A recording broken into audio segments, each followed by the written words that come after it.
into existence, it's a distinction.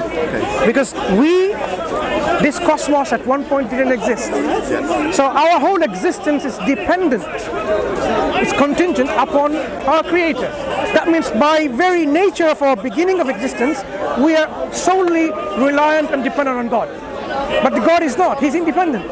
So how can dependent creatures have the same attributes in quality or in quantity, qualitatively or quantitatively, with the Creator? It will simply not really make much sense.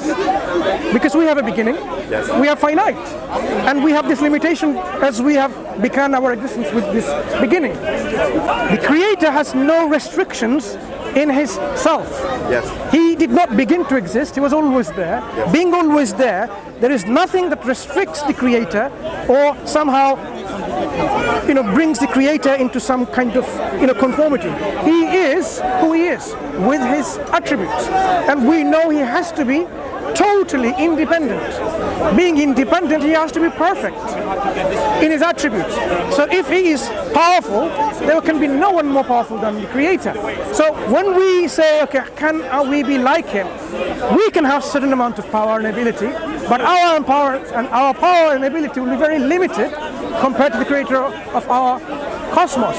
Do you know how big our cosmos is? Have you ever seen it on? I've seen it on YouTube. It's massive. When you see when you see them zoom in, right? They can zoom in from you, or zoom out and go all the way to galaxies and nebulas, and you will see how vast our universe is. The one who created all of this, how can we even compare to us or to any of the creation? He was totally unique. The Creator will be totally unique. So we believe, yes, we have given certain attributes which you might find some resemblance to the attribute of God, but they are only by name only. We have knowledge, but the Creator's knowledge infinitely more. He's all knowledgeable. We are a limited amount of knowledge possessing individuals. Does that mean that in this lifetime, my potential has been capped? Okay, by definition, the infinite can never become finite can never become infinite or reach to the point of infinite. Okay, so whatever you have, your potential would never become equal to God's attributes. Okay, so in our makeup, whatever we have the potential to grow and increase. This is the teaching of Islam, where we are constantly to strive and to struggle to better ourselves. In fact, you can better yourself to the position where people will say, wow, I knew this person was generous, but when I met you, I know what generosity means, for example. You can constantly develop yourself in generosity, in kindness, in forgiveness, in speaking the truth and being just and being merciful. Always room for improvement. So we have to take this as a spiritual path in our journey to develop ourselves.